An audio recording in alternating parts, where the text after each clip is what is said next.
Alright, this is John Cola with OKRaw.com. Today we have another exciting episode for you. Today I got my friend and Dr. Rick Dina, DC, who along with his wife, Dr. Karen Dina, have basically a raw food education and their new upcoming Raw Food Mastery Summit coming up. Link down below, sign up for that. We'll tell you more about that in a little bit.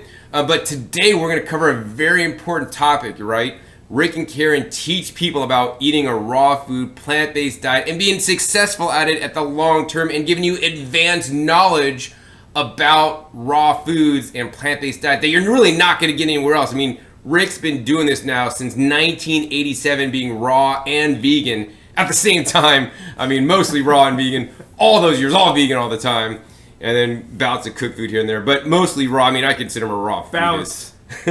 Bouts. About 90% raw. 90% raw since 87. On average. All right, yes. Cool. Anyways, and he's a doctor along with his wife, Dr. Karen, and they teach you guys all aspects of raw foods. I want you guys to sign up for this Mastery Summit that they're doing. That's before we get into the video, Rick, tell everybody about the Mastery Summit real quick. So we've been on this path a long time. John has been on this path a long time, and there's lots of other people like us who have been on the whole food plant-based path, either very heavily or in some cases exclusively eating raw foods for decades. And so we have a whole summit, 20-something people, full of people who qualify for that, who really can set a good example. And you can hear from people who have been successful over the long term, and you get a much different perspective compared to people just using veganism and raw food as a platform to advance their own outreach. And then, you know, they go back and forth and they're splashing around in the shallow end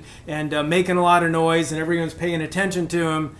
Some of us have just been swimming laps and getting really fit and doing it right, nice and smooth for decades. And that's who you get to hear from in this summit if you're interested in exceptional health for the rest of your life instead of just being short-term hipster or something like that. We want a lifetime of supercharged health for everybody, and yeah, that's what the summit's all about. Cool. Yeah. Once again, link is down below, so just give your email address, and you'll get the summit for free. If you sign up and get it for free when it comes out. I mean, if you have to buy it later, it's going to cost you some money. So sign up, get all those for free. Definitely worth it, just for a small investment in your time to learn so much more about how to basically master raw foods and do it successfully. So Dr. Rick, today we're not going to talk about raw food mastery. We're going to talk about another very important subject, which is actually a part of the raw food mastery. There's many parts of the raw food mastery, and if they go through your whole educational program, people can learn all the different aspects to basically make the whole program great. And unfortunately, most people on YouTube just, spout out, in my opinion, some dogma sometimes, and a lot of things that may not be accurate and may get people in trouble. And in standard vegan diet right now, there's a big controversy, maybe online and other places, about DHA and should you take supplemental DHA. Now, I'll be the first to say that I take in small quantities because I have like the weakest DHA supplement that's derived from algae, that's not hexane processed, that's more of a whole food or the healthiest one I could find in small quantities with very low milligrams versus some people that recommend high milligrams of DHA. But that being said, I take this as an insurance policy because I think it may be helpful, although I do eat flaxseed. So anyways, what we're going to talk about is DHA and is it required for raw vegans? And I want to say this is for people into raw veganism, or veganism. We're also going to talk about that because Dr. Rick, in my opinion, is an expert about this topic because he has been researching this and learning about the fats. And, I have old videos with Dr. Rick about essential fats. I'll put a link down below to that one. So this is not a new topic for Dr. Rick, but this is important because some of the, doctors out there promoting it, not promoting it, and there's some misinformation. So, I'm all about, dispelling misinformation as Rick is. So we're going to share with you guys the truth about the DHA. So the first question is, Dr. Rick, is what is DHA and why is it important for people that are vegan, raw vegan, or just the standard American person? All right, well, to nerd out a little bit, it's DHA stands for docosahexaenoic acid. It's a omega-3 fat that has 22 carbons and 6 double bonds. Looks all curvy, and it conducts a lot of electrical activity. So it's in our most metabolically active tissues, our brain, the retina of our eyes, our adrenal glands and testes in the men, for example. And it provides a lot of important functions. So it helps our hormones work well, it helps our brain work well, and we need it. We need it in those tissues in order for them to function optimally. The big controversy comes in when we think about, or when it's discussed, do we need to supplement with it? And I'd just like to say that this has been a topic of very significant interest of mine for just about 25 years now. This book here got me started on this path about 25 years ago in the mid-1990s. Even went to see the author and got my signed copy. And since that time, I've it's been one of my favorite topics. And I also have a significant amount of clinical experience testing people on whole food plant-based diets, specifically who eat a lot of raw foods in their diet, and I've measured all their fatty acids, and I've used some different labs over the years, and have gotten to know which labs have which results and how to compare one lab to another once you know the differences. And I teach about it. We've got 6 hours worth of that topic in our Mastering Raw Food Nutrition curriculum. And it's just always fascinated me. I love the science of it. I love the clinical outcomes. It's really important. And so I've, had a lot of experience with it. And might I say, long before this recent last few years of controversy has started. Long before that. So I know some people have weighed in recently, and so that's why I figured John thought it would be a good topic to update on. And by the way, if you go back to if you go to my website, Dr. Karen and I's website, rawfoodeducation.com, over on the right hand side there's the same margin on every page. You can click on the link to our YouTube channels. I don't have 1 million like John. I don't have thousands. I have maybe 20 or 30 of them. So it's real easy to just go to my YouTube channel, scroll down to the bottom, and the second, third, and fourth from the bottom are of a presentation I gave on essential fats, including omega-3 conversion, back at World Veggie Day in San Francisco in 2006. So 14 years ago, and I had already studied it a lot before then, and I've studied it a lot since then. So just if you're interested, you can get a lot of good background information that way. And by the way, if you start on the part 2, which is the third video from the bottom, it starts out with, so the big question is, can we convert this ALA into EPA and DHA? And it goes into the research about it. Now at that time, I had one case history who I tested. That was Dr. Karen. And since that time, I've got about 30 more of them. So I've been around the block clinically with that. So DHA, bottom line, is really important for many tissues in our body, especially our brain, and it helps a lot of our hormones work properly also. Really important hormones like serotonin, which affects your mood, things like insulin. It's a major player in whether you're insulin resistant, which you don't want to be, versus insulin sensitive. Affects estrogen, a lot of other things. Super, super important stuff. And it conducts the electrical activity that helps our brain cells and other cells in the body function properly. Super important. Cool. So, I mean, as Dr. Rick said, he teaches this stuff for 6 hours, and obviously this video is not going to be 6 hours long, so we can't have all the information. But I want to really kind of condense and give my viewers, the information they need to be successful.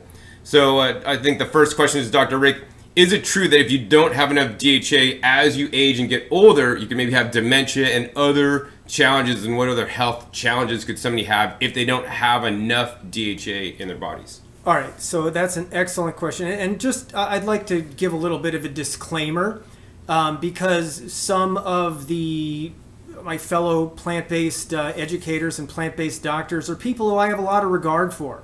But just because you like somebody doesn't mean you agree on everything. John and I don't agree on everything. Dr. Karen and I don't agree on everything. So I just like to say that having a clinical disagreement means no disrespect. It just means colleagues have a different opinion. And this is also based on all the information you have, and of course different people have different information and different things, and you're testing mostly people who are plant-based and high fruit and vegetable raw vegan, which is a whole different subset. And we're going to talk about a little bit about, a junk food vegan that's just vegan. They may need to supplement on a higher probability chance than a raw vegan who's actually eating a proper raw vegan diet, which is a whole other topic. Yeah, so 2 points. So 1 point before, and then I'll answer your question about do you need to have enough DHA to avoid dementia and all that kind of stuff. So along the lines of what John is saying in terms of my clinical experience. So for example, if you go to the same place, rawfoodeducation.com,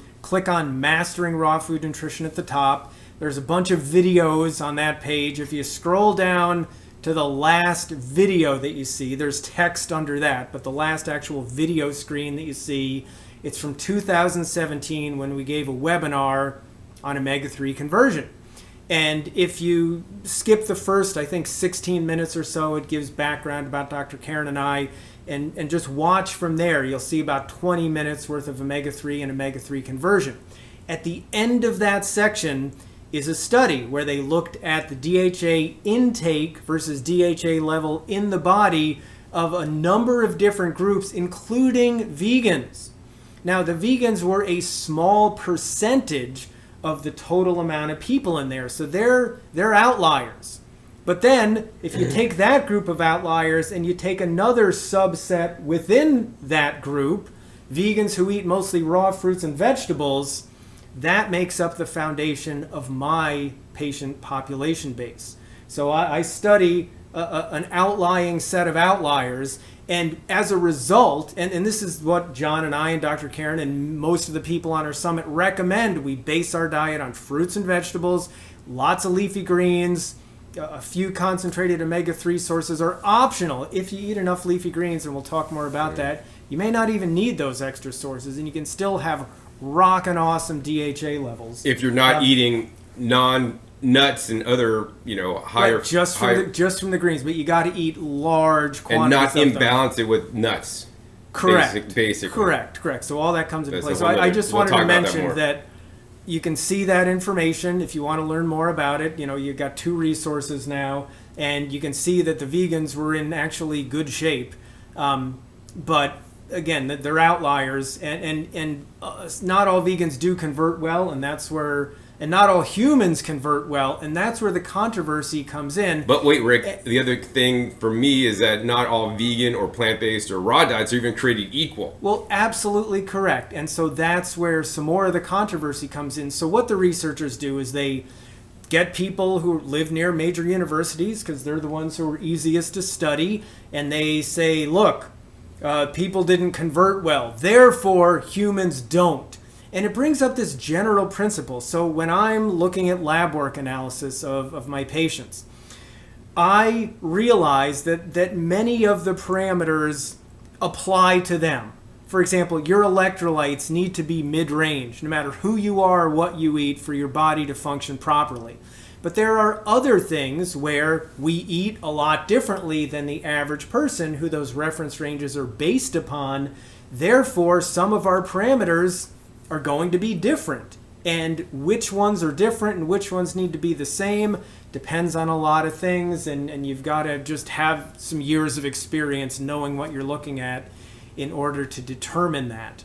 So again, going back to the outliers of outliers, there are some differences I may have looking at these results, and just because people who eat completely differently have a certain set of circumstances, like they don't convert ALA into DHA properly, that doesn't mean that somebody who eats totally differently can't make those conversions properly. And I can really pretty much prove it, unless you're just so far gone that you're not making any sense. I can prove it with the clinical results that I have from my patients. All right, so now that we've laid that foundation, I can get to John's second question. Do we need enough DHA? Absolutely. If you don't have enough DHA, you're in a lot of trouble. You are likely to run into depression. You're likely to develop insulin resistance and then have high blood sugar levels and glycation reactions and inflammatory reactions and all the other things that go down the causal chain of events in terms of insulin resistance. You're going to exaggerate the effects of estrogen in the body. And it's pretty well known, higher estrogen levels, there's some benefit, but there's also increased risk of various types of hormonally related cancers. So lower levels would be better. So you absolutely need enough DHA to avoid those issues, including dementia, because our brain needs lots of electrical activity, and DHA is the most unsaturated fatty acid. 6 double bonds, and without getting into all the chemistry, but if you watch those resources I mentioned, you can learn why they conduct electrical activity, and we need a lot of electrical activity. So then the question is, probably your next question, John. No, I got a different question. Okay, so we need enough DHA in our bodies for everything to function properly, including our brain and our hormones. So potentially it could be one of those nutrients like B12 that we also need the proper amounts in our bodies. And I do take a B12 supplement. That could be problematic for people on a raw food vegan or just a standard American. So that being said, Dr. Rick, is, for some of you guys might know DHA, and he said EPA and omega-3s, and if I eat flaxseed, like enough DHA. So why don't you explain, Dr. Rick, for people out there that are not as familiar with these concepts as I am, what are omega-3s, DHA, EPA, how they all relate, and how flax seeds relate to all these things, as well as other, nuts and seeds. All right, so we'll give you the condensed version here, but those resources I mentioned are... Yeah, I'll put links down below in the description to all the videos Dr. Rick mentioned. All right, great. All right, so... Oh, boy. So how do I, take something and make it source? So there are different types of fats around. So if you have a bunch of bacon grease, like I used to be very familiar with as a kid, because my parents were too cheap to go, buy butter to make toasted cheese sandwiches and put on the frying pan. They're like, hey, we're cooking bacon. They pour the grease in an old coffee can. And they'd save it. And then oh my God, I never did that when I was a kid. All right, so the bacon grease out on the counter at room temperature is solid. Yep.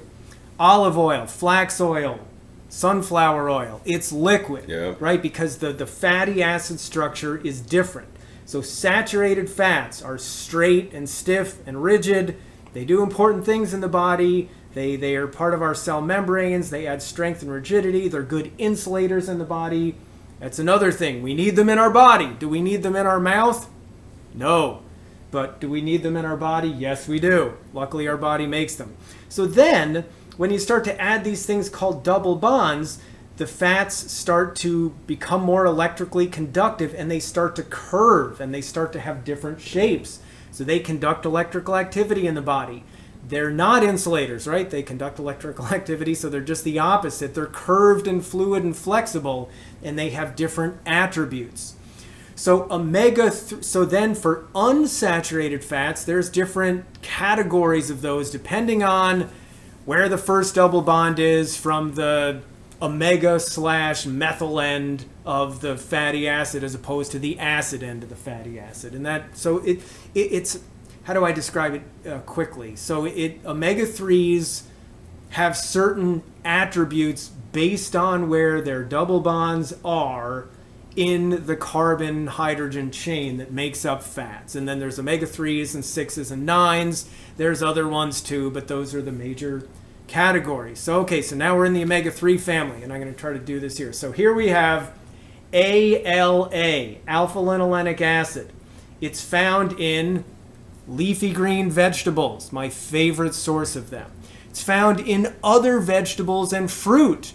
And if you base your diet on fruits and vegetables, and you get 100 or so calories worth of greens in per day. Just 100? Just about like 100. 1 pound. 100 calories is about a pound of greens. That's a lot, okay? But that's do we have the salad bowls back? Yeah, we moved them.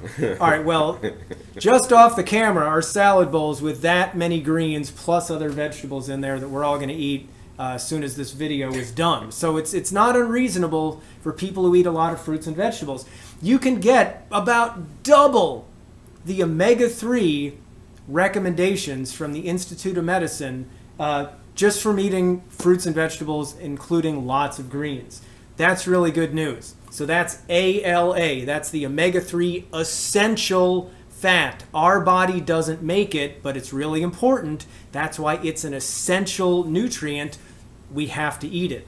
So then we've got a few steps. We've got EPA that helps reduce inflammation in the body. And then a few more steps in front of John here at the other end of the camera is DHA. And there are a series of enzymes that take ALA and convert it into EPA and DHA. And when you're eating appropriately, okay, basing your diet on fruits and vegetables and not going overboard with too many not ideal fat sources, that conversion actually occurs properly. And I have years and about 30 patients worth of experience to state that conclusively. And what it happens, like, so if you're eating enough fruits and vegetables, which are super important, like all 100% of people could convert properly, or what percentage? Not necessarily. So far in my experience, been like 80 to 90%. So most people should be all right if they're basing their diet around fruits and vegetables. And the other thing is, we'll talk about later, is not eat too many nuts and seeds that can throw this balance we can out talk of whack. about that next, actually. All right. It fits right in. So the other thing that's really important is we mentioned lots of leafy greens. If you are a fruitarian, now there's different definitions of fruitarian out there. I mean, I have this insane thing that fruitarian means you eat just fruit. Some people are like, oh, well, I'm a fruitarian, and they're cranking down the lettuce and the cauliflower. I'm like, aren't those vegetables? But anyway, if you eat an only fruit diet and you never have greens in your diet, you will be deficient in essential fats. There are very serious consequences to that. So again, leafy greens, really, really important. Then go on Chronometer. Put in 100 calories of lettuce, another 100 calories worth of vegetables, and the rest of your diet fruit. See what you come up with.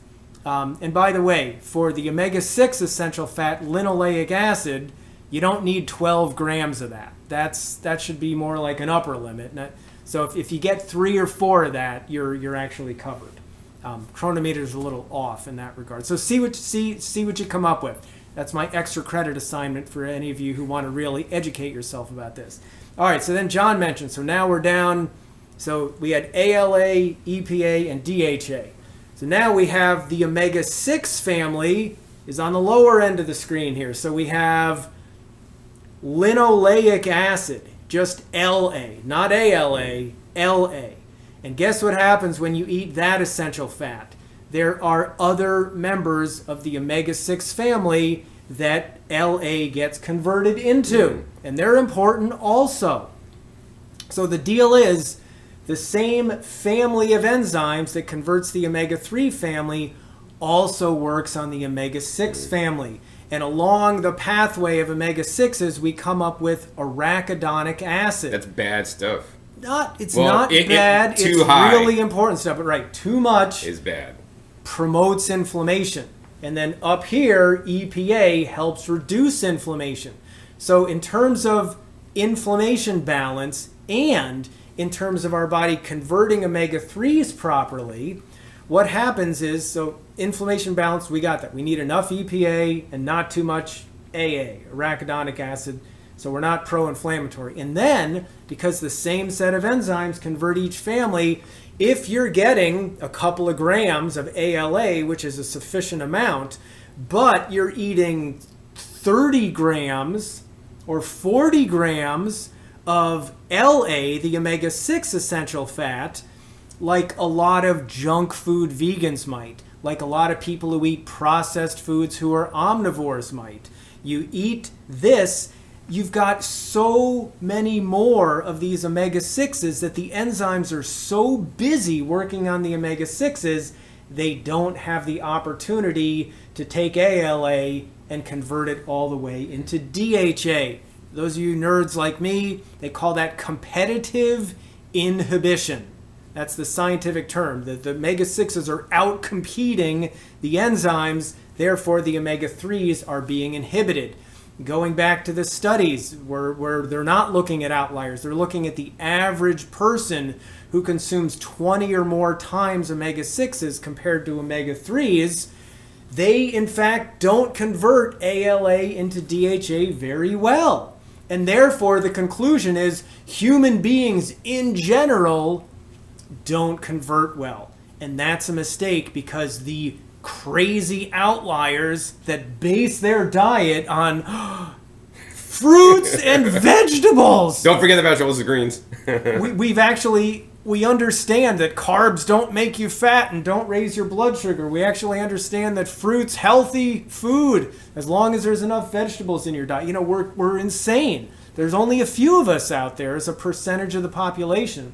Although I tell you what, it seems like the vegan movement's like kind of hitting about the beginning of critical mass here. Yeah, but it's really. But they're not always eating their fruits and vegetables, unfortunately. I see vegan Facebook groups and they're just all this processed crap. So Dr. Rick, real quick. All right, but here, just my comment about that. Let's say here's the vegan movement, and then the fruit and vegetable people are going to be a certain Small percentage. Okay, but as the whole thing gets bigger, They'll so get do the bigger. raw foodists. Because some people who want to go plant-based find out that fruits and vegetables are extra good for us. They're better for us than tofu and soy ice cream and, you know, gluten-free bread and that kind of stuff. So anyway, I think it's good that we're going in that direction. And as we do, there will be a larger population base. The outlier group will get bigger, and we'll actually see more people who are able to make that conversion well.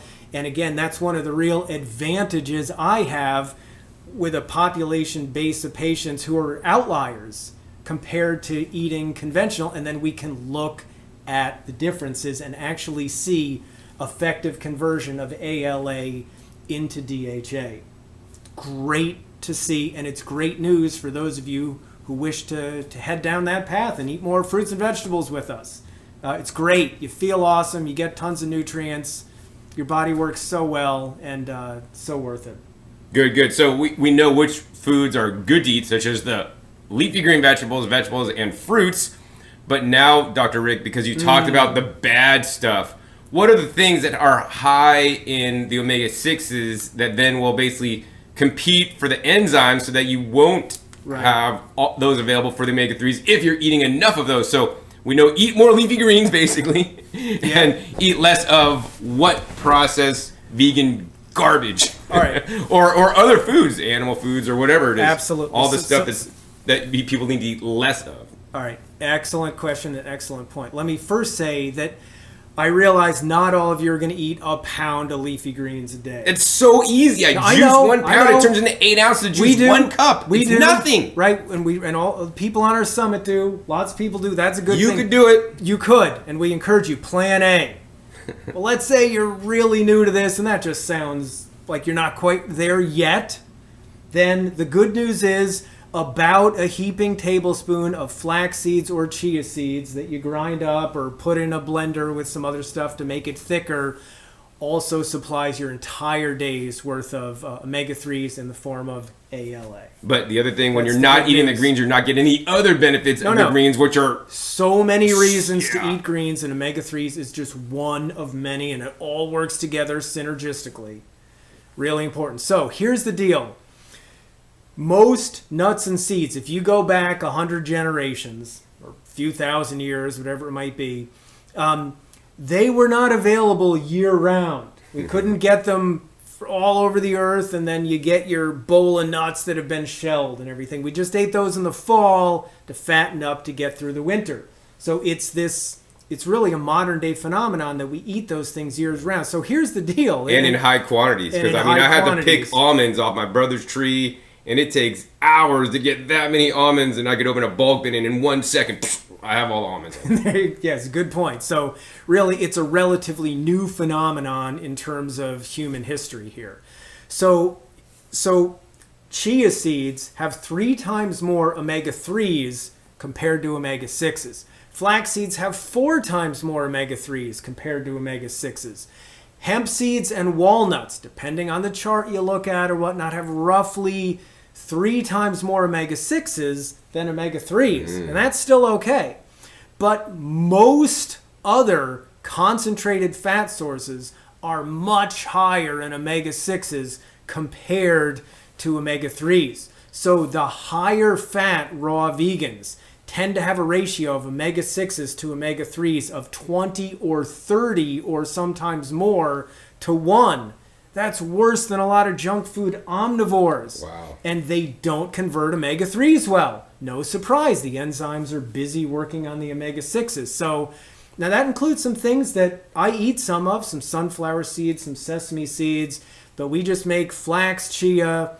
Hemp is okay, just not a huge fan of it, but flax, chia, and really chia seeds and walnuts are the staples for concentrated fat sources. Low overall percentage that of our total diet. Just, personally. Yeah, I use flax seeds, probably. And we're good with those too. So the thing is, when you're at the lower fat end of the spectrum, and your fat sources tend to be the better omega-3 sources, and there's lots of leafy greens in there, then you tend to have a healthy ratio of omega-6 to omega-3, and that omega-3 conversion can happen appropriately. And maybe we should talk about testing. Well, I want to still get into some of the other bad foods that like vegans might eat, like oils, processed food, food. Like different kinds of grains and things. And really, it's a good point. It is not just like, you can't just go vegan and think you're safe. There's some areas where that's the case, but the majority of the omega-6 consumption, even among omnivores, is from processed foods. Corn, cottonseed, and soybean oil. Which is like in everything. Is in all that processed stuff, including a lot of the vegan processed stuff. Now, there's a little bit extra arachidonic acid in the animal foods, because just like it has to be part of our body structure, it has to be part of animal structures. So when we eat the animals, we get the arachidonic acid. And that's directly pro-inflammatory, but when you eat the processed stuff, corn, cottonseed, and soybean oil, it converts to arachidonic acid, and so that's the major problem. Processed foods, vegan or non-vegan, processed foods are where you run into the most trouble. But again, if you go vegan or raw vegan and you make sunflower and sesame and almonds and cashews and those things major staples, you're also going to be out of balance. Or even oils, right? Let's talk about oils, Dr. Rick. Like even more easy to go out of balance with oils, because you don't have the fiber and the protein and the carbohydrates and the water there. It's as concentrated as you can get. So you want to stay away from processed foods and oils and nuts in excess quantity, especially the not good ratio nuts. So like the almonds are super high, sunflowers super high. Like, I used to learn about making almond and sunflower pâtés when I first got into this, and I didn't know any better. This is 25 years ago now.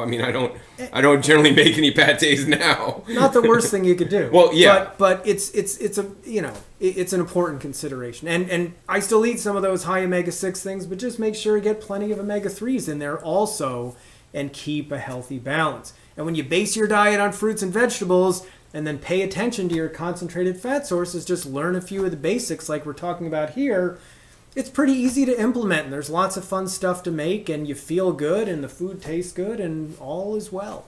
Yeah, so my goal is to have no more than like a handful of nuts, which is maybe about an ounce or maybe 2 at the most. And if I have anything other than walnuts, I add like a tablespoon of flax seeds in with it to basically offset some of the high omega-6 that I'll be getting. Do you think that's a good reasoning or good thing to do, Dr. Rick? I think that sounds excellent. And, it makes me think that some people say, why do we have to do this? And wouldn't we just eat what we found in nature? And yes, and the point is, you would not find those high omega-6 sources throughout most of the year in a natural setting. So in order to recreate what our ancestors did, we have to actually pay attention a bit now in our modern world. And actually the better thing would be just, like I do, minimize your nuts and seeds and or just not eat them at all or very sparingly. Yeah, and maybe before we go into testing, this might be a good segue. I know I'm prompting the question here because I'm excited to get into it.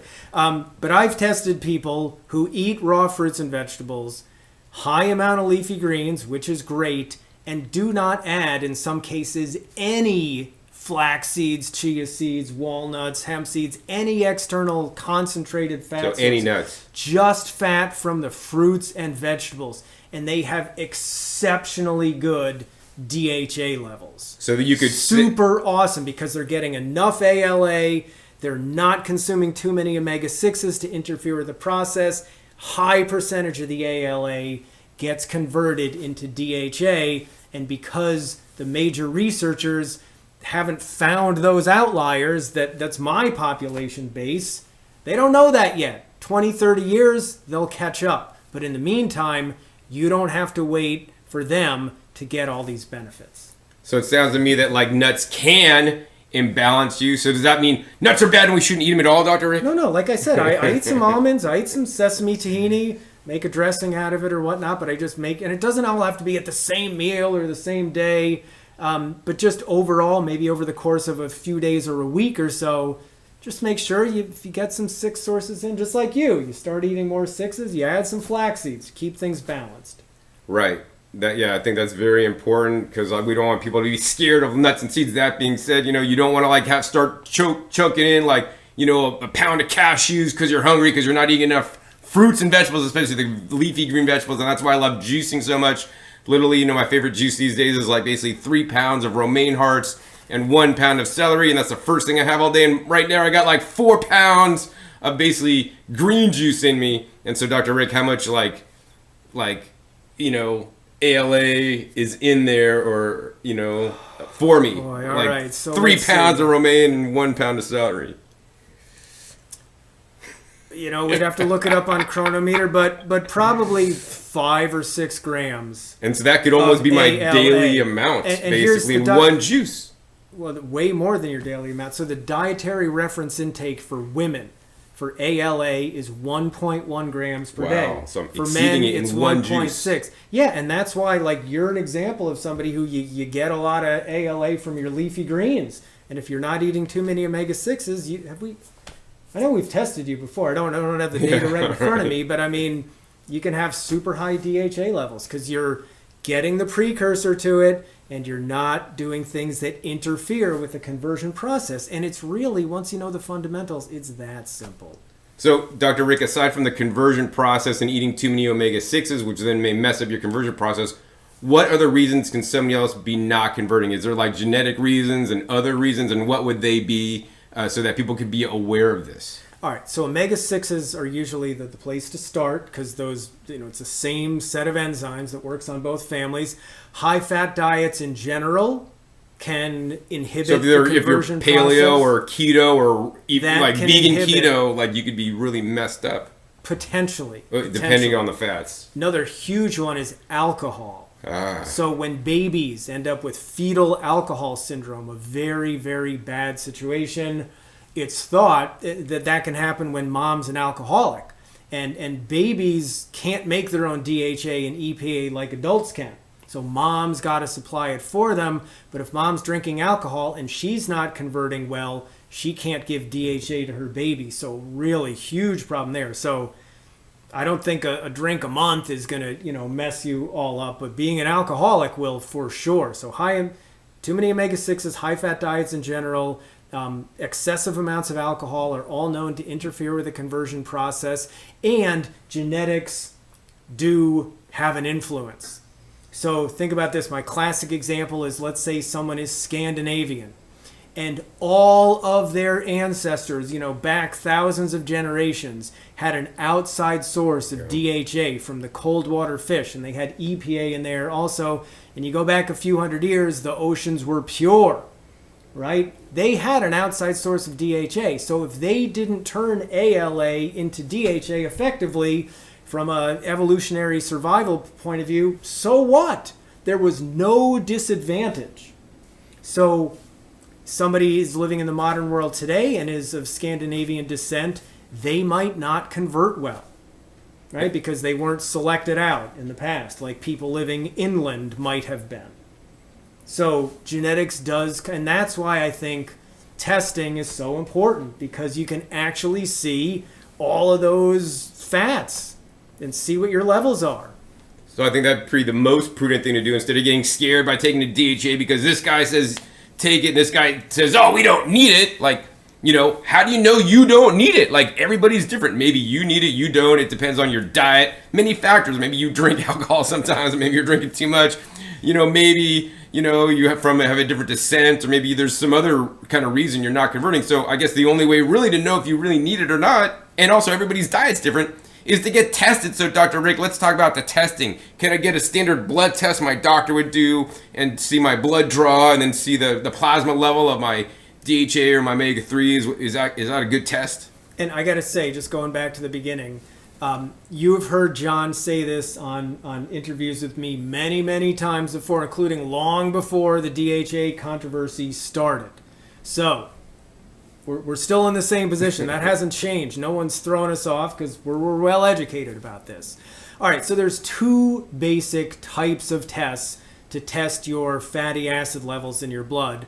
And one is, the standard, what's traveling through the serum, what's traveling in your bloodstream. Now, if you eat very consistently from day to day, those tests can be useful, right? It checks what's floating in your blood. But the problem with those comes in if, let's just say, you don't eat well, and then for a week before you go to take the test, oh my God, I want to let the test look good. You cram for it, and you eliminate all of the unhealthy fat sources, and you just eat a lot of fruits and vegetables and add a few flax and chia seeds.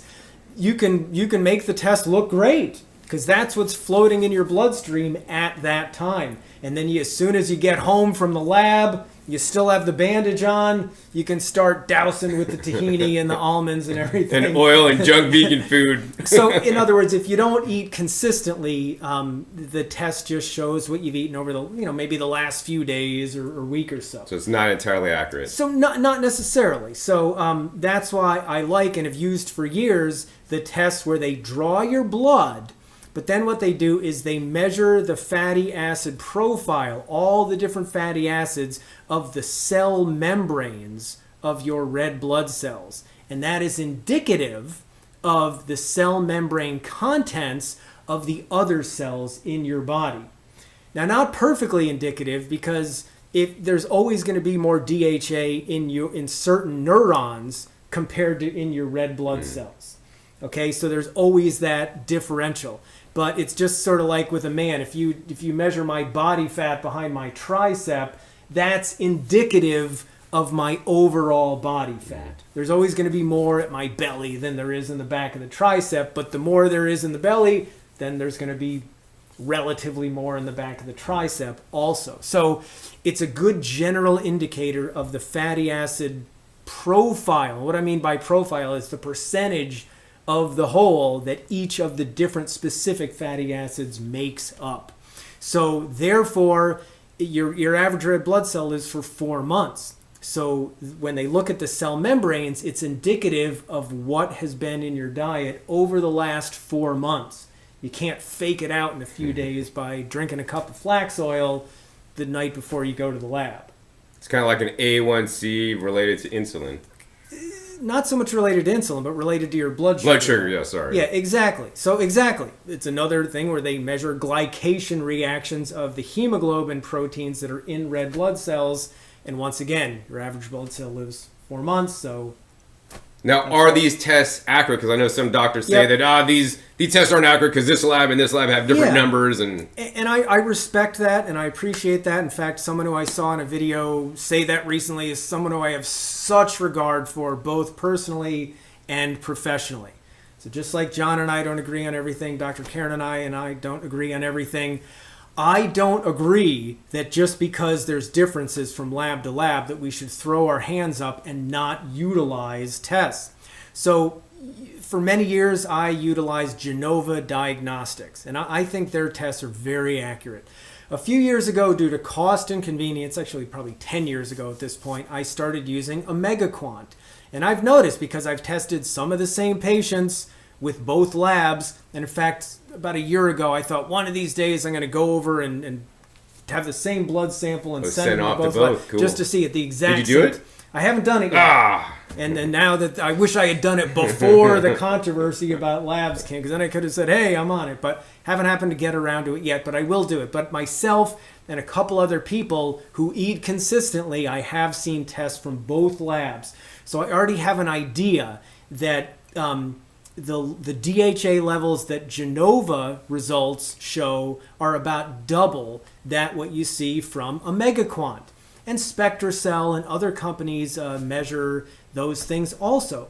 So just like if you went to Quest or LabCorp and they tested your DHA levels or your, vitamin D or cholesterol or B12 or anything else, There's going to be some differences. It depends on the equipment they use. It depends on how it's calibrated. It depends on what the lab technicians are doing and what assumptions they make. And there's a lot of factors to consider. So differences among labs is not a new concept. We all have known this for decades if you're a clinician who's been around the block. And part of being a good clinician, when you are interpreting lab results and you see the results of some things and other things, and you know the patient's history, you know their outcomes, you put it all together, and that's part of being a good clinician.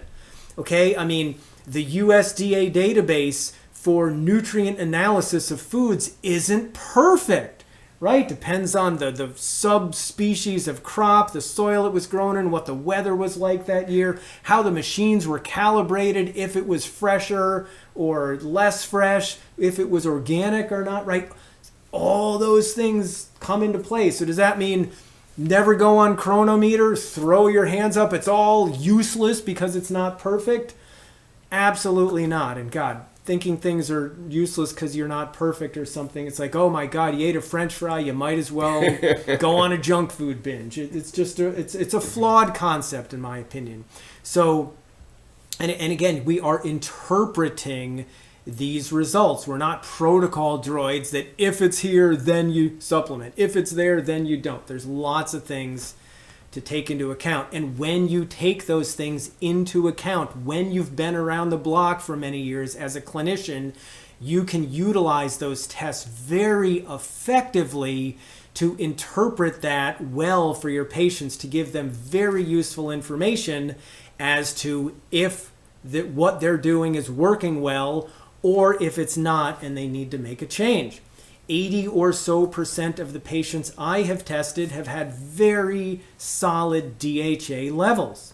For those that haven't, plan A is to get more leafy greens and maybe flax and chia in your diet, cut back on those omega-6 fats, and then we retest and see if conversion has now improved. And I have had before and afters where a patient has either, in one case, they switched their diet on their own, and I was just lucky enough to come in and see their previous lab results and then order new ones for them. And other times I've changed it for the patient and we have seen improvements. And what percentage of those great. 20% that wasn't converting properly, once they made changes, what percentage did it go up to? Maybe about half of them. So maybe another 10%, so up to 90%, but then now another 10% still Despite had some their issues best that weren't efforts. drinking alcohol, I would assume, and Correct. And maybe there's something else Correct. going on. And in those people, I actually recommend a DHA supplement in those limited instances when I've taken everything into account, including their lab results, and I see that they are low enough in DHA that can be a problem. It especially becomes important when you are pregnant or breastfeeding. Oh my God, does it become important? And I might be a little bit more conservative in that instance, tending to recommend an algae-based supplement versus not. But then there's stuff to take into account there. Women tend to convert omega-3s better than men. When women are pregnant and breastfeeding, the conversion tends to go up even more.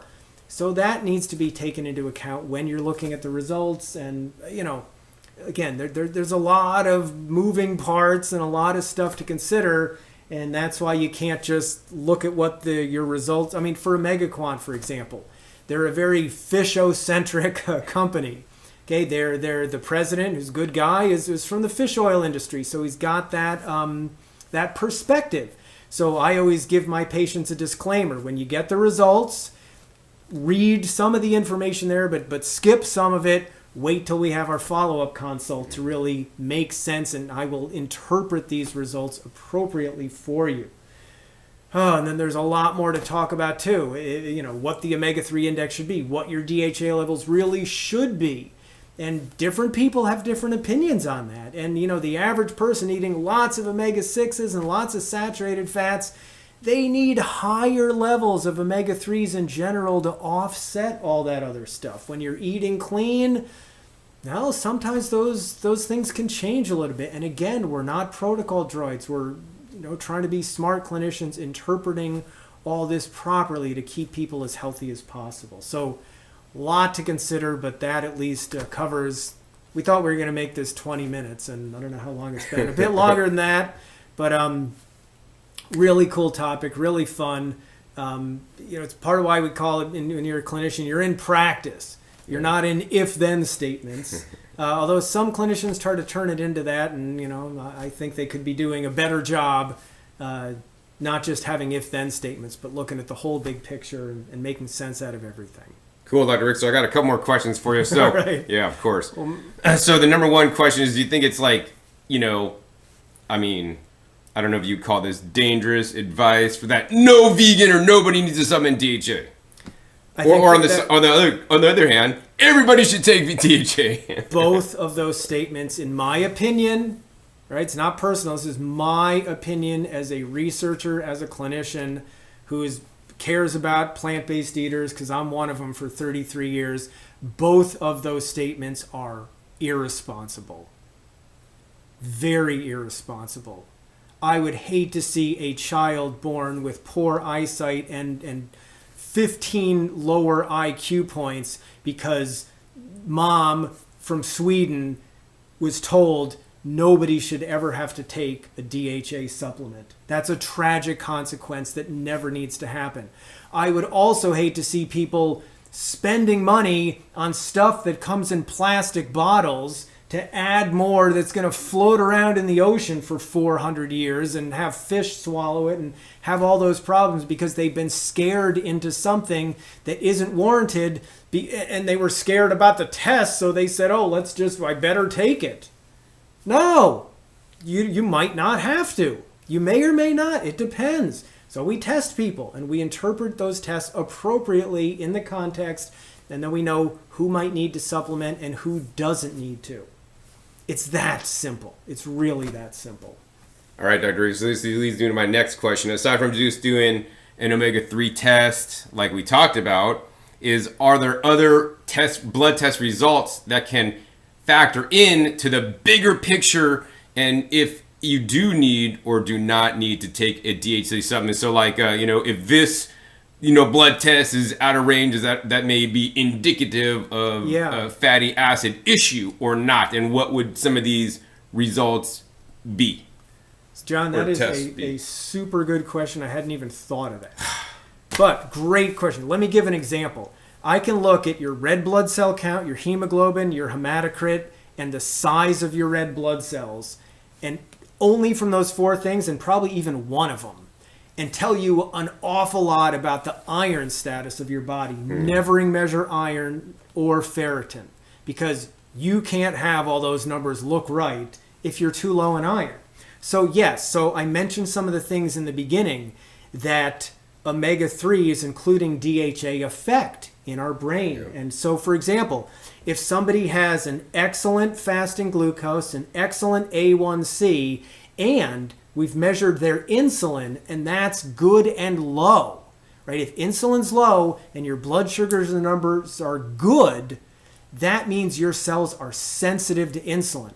I would be surprised if somebody with those parameters had poor DHA status. But it is possible. It's possible. But unlikely. And if DHA gets too low, that contributes to insulin resistance. But there's other factors that could also contribute to insulin resistance. So we said that EPA reduces inflammation, and arachidonic acid, it's about in the middle, and the omega-6 promotes inflammation. So if we look at some inflammatory indicators, sedimentation rates, C-reactive protein, fibrinogen levels, and we see that all those inflammatory indicators are low, that's a good indicator also. And not specifically for DHA, but it means you have enough EPA, and it means you're low enough in omega-6s, which means conversion's working well, and you probably have enough DHA. What else? If they've switched their diet recently, and then I've met a lot of people, including some people I've worked with, who have overcome depression, changing their diet to a whole food plant-based diet. And that's hard to do if you're lacking in DHA. So someone comes and they said, a year ago, doc, I switched my diet. oh my God, I actually weaned myself off my antidepressant medication, or I went back to my doctor and they ran the battery of tests and I'm so much better now. I feel so much better off the medication than I do on. My A1C's gone down 2 points. My fasting glucose has gone down 10 or 15 points. And my insulin score is low. And all these inflammatory indicators have gotten better and my blood pressure is good. And I know what they eat. I might tell them, that sounds awesome. And seeing that I've tested a lot of people that eat the way you do, and I've seen excellent DHA results, I would say for you, you can get your fatty acids checked if you're curious, but I would say it's not essential. Because again, I've been around the block enough, and I tell my patients this, they can take advantage of my previous clinical experience. And, after a while, people eat this way, here's their DHA level. Another 10 people eat this way, here's their, after a while, you get the idea of cause and effect. So yeah, really good point. Thank you. There are other indicators that we can see when we know what DHA does. We can look at some of those functions, and it's indirect, but you could kind of say they're a functional assessment of your DHA status. But there's other things to consider there too. But when all those things add up, that's a good indicator. So Dr. Rick, I guess the next question is how do you find a clinician that knows all these things like you do, that is familiar with reading, vegan blood tests, people that have been eating higher fruits and vegetables, so that they know to look for the indicators and also the tests? For me, I think 100% of the people should get tested for to know where you're at, to know if you need to supplement or if you need to not. I mean, that's the most prudent thing that I would say. But then some people can't afford a test or whatever. But then, I think that's most important, because you don't want to be deficient in this. It could cause issues, and you don't want to waste your money on plastic bottles and things. And maybe if you take too much DHA in a supplement, maybe your body won't convert as much and you lose some of that process, much like the Scandinavian people who over generations have been eating fish, so they don't convert as well. Now, I don't know if that's going to happen or not, but when you have a lot of external DHA, conversion slows down. Yeah. We don't want too much DHA. Your blood gets too thin, you hemorrhage, you have strokes, you bleed. Horrible. That's one of the cautions of supplementing when you don't need it, or over-supplementing. That's a real problem. So that's why I do supplements in very small amounts, and I eat a lot of flaxseed. So I got, in my opinion, the best of both worlds. I'm not taking too much, and I take it very irregularly, although I do take it to see if I feel any kind of differences. And you check in every now and then to make sure your levels. I mean, for example, classic functional medicine type of recommendation is if you're supplementing with over 2,000 IUs per day of vitamin D, you want to check your levels every 6 months or so to make sure they're not going too sky high. Right? There's controversy about that. No, it could be higher than we used to think. Everyone should be over 100. Just an example. just. And once again, some people like to isolate. You need high vitamin D for a strong immune system, but hey, there's many other things that contribute also to your strong immune system, like eating phytonutrient-rich foods like the leafy greens and many other things as well. Getting enough sleep, rest, exercise, Didn't mean to divert us there, but, again, so you don't want to take too much. So I wish there was an answer to how do you know what clinician to go to. It's too bad there wasn't an omega-3 clinician club where we all got together and agreed on parameters and standards and followed those protocols of intelligence, not protocol droid, if-then statement protocols. I don't know. You've got to ask around. You've got to find somebody who you trust, who has what you think is going to be valid information, who's not. It's best if they're not incentivized financially, if they're not incentivized socially or politically. In either direction. I mean, there are some clinicians that will tell you if your omega-3 index, that's your EPA plus your DHA as a percentage of your overall fatty acids in the cell membranes, if that's not like 6 to 8%, you better get on the fish oil or the algae. I disagree with that protocol. I might agree with it depending on other things. Like you're pregnant. Yeah, well, even that's too high for pregnant. If you're eating an omnivorous diet, you might need to get your omega-3 level that high to offset all the saturated fat and all the processed stuff and all the omega-6s. But if it's 4 or 5%, that might be perfectly suitable if you're not diluting those with too many omega-6s and too much saturated fat, for example. So that's just another example of the whole picture that you have to look at. So I don't know. So I don't know. I wish I could list off 10 names of colleagues who you can absolutely trust. I don't know. I'm doing the best I can in that regard, and I hope other clinicians watch this and watch some of the other things that I try to teach people about. We have a bunch of nurses in our classes. We've had doctors, people with PhDs, join us for our curriculum, and they can learn a lot. So I'll give that plug. all right, cool. So what I will give is a plug. Actually, is I trust Dr. Rick as my clinician to read my blood tests as I have, and I'll put a link down below where we reveal my last blood test in a video. And I mean, he done a few of those. Yeah, we've done several, and he guides me, and I trust him. So do you do this for other people, or are you too busy now to do blood tests for people to make sure that they're dialed in so they know if they need it or if they not, and also help them dial in their diet to be successful in the long term as somebody who wants to eat lots of fruits and vegetables and a plant-based diet? Yeah, so I do that, rawfoodconsulting.com. I work with people in that regard. Don't know everything about everything, but well-versed on omega-3s and a lot of other stuff too. So yeah, I mean, if you trust me and you want to get that test, I'd be happy to be of assistance, and a bunch of other things also. All right. I love helping people on plant-based diets stay on their plant-based diets and be as healthy as possible over the long term. Or if you're an omnivore and you're heading in the plant-based direction, that's okay too. I'm not going to yell at you, or you know what I mean. If you're heading in the right direction, I want to be of assistance and help out, but I want to make sure you're doing it well, so you're not one of those people who says my vegan diet didn't work for me after however many years or months, or or once they're done getting attention and now they want more attention, and so they'll make some more controversial videos. I don't want that to happen. I want all of you to be as healthy as possible, and sometimes some professional guidance can be of assistance there. Yeah, and I definitely would recommend Dr. Rick, because I don't want you guys to fall off the wagon of being raw vegan and going to the the dark side or whatever, or eating non-vegan foods and just eating processed junk, like so many people I see that get off they think, oh, raw foods didn't work. Well, that's because you probably didn't do it right. You didn't balance your diet out. You didn't get enough leafy greens. You didn't get blood tests from Dr. Rick to find out how to dial in, and then you didn't make the appropriate changes that he would recommend. Too much fat, not enough fat. I mean, there's so many different things, and just to get it dialed in, you got to know where you stand, and that's why I love blood testing so much. It's been critical to me to dial in what I'm doing, and I probably need to get. Actually, we got another blood test reading coming up soon for you guys, and we got some time. I'll be back. Yeah, so. I'll be back.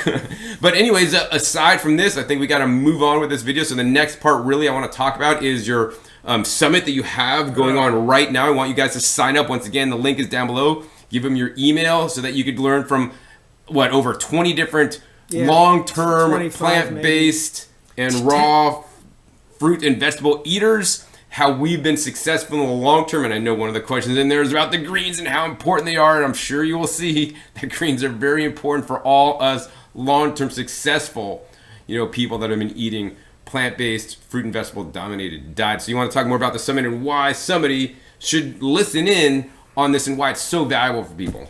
Yeah, I mean, success or lack thereof leaves clues, to borrow a Tony Robbins statement. And if you want to be successful over the long term, if you listen to 25 or so people, our minimum is 10 years in. We have a couple people who just made it 10 years, like, 10 years, I can finally be on your summit. 10 to 40 years in. If you want to be successful doing that, well, if you listen to the people who have been on the path, who are further along, that's a great place to start. Doesn't mean there might not be some nuances or some differences or whatever, but you'll hear that there's not a lot of dogma in it.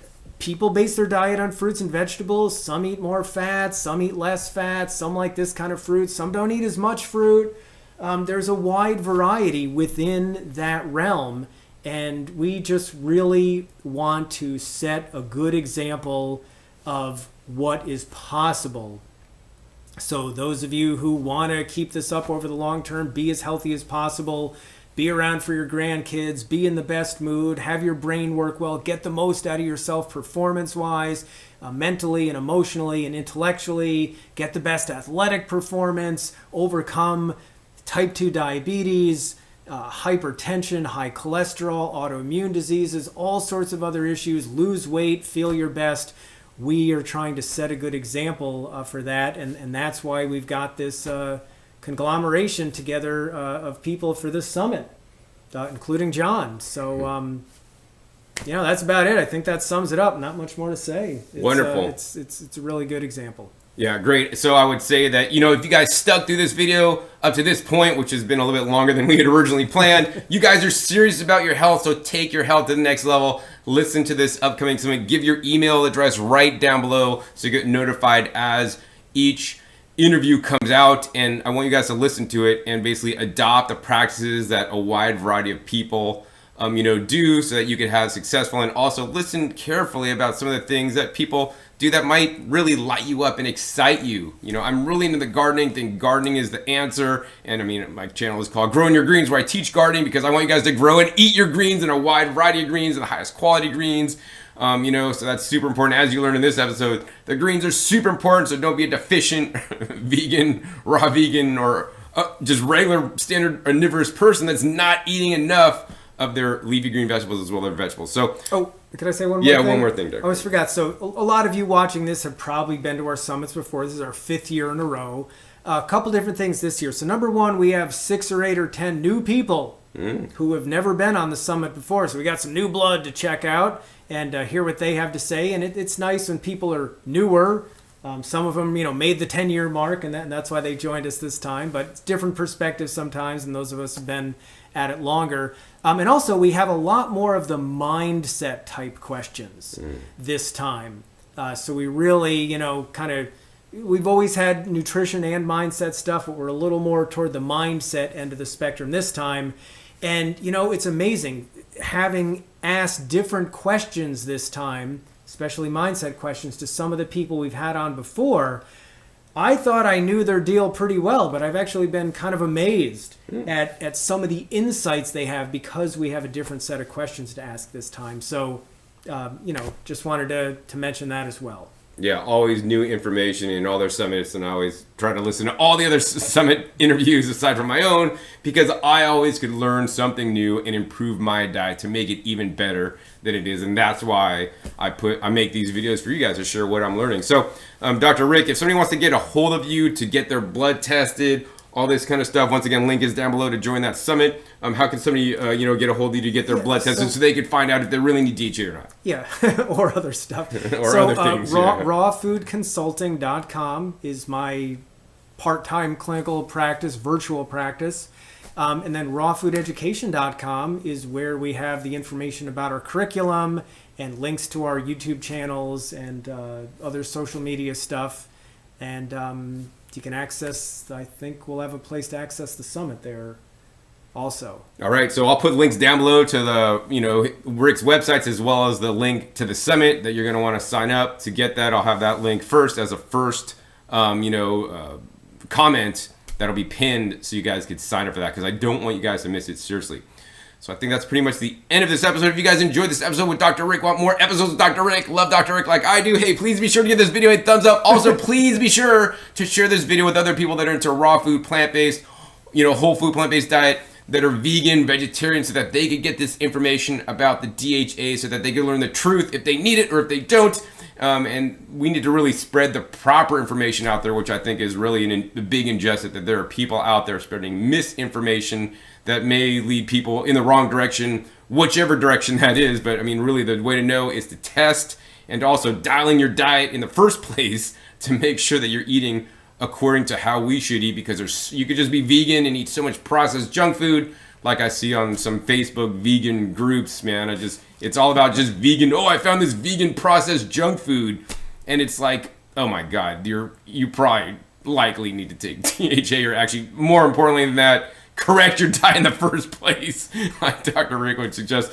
So also be sure to click that subscribe button right down below so you don't miss out on my new upcoming episodes that come out every 5 to 7 days. You know where I'll show up or will be learning on my YouTube channel. Make sure to click the little bell so you get notified as many videos come out. And finally, be sure to check my past episodes. My past episodes are wealth of knowledge. I'll put a couple links down below to videos I've done with Dr. Rick, including why you should get your blood tested, the essential fats video I did with Dr. Rick, as well as the videos on his channel that he discussed a little bit earlier. And yeah, and basically, we got to eat our salads or 1 pound of greens. So with that, my name is John Kohler with OKRaw.com. With that, remember, keeping your fresh foods and vegetables is the best.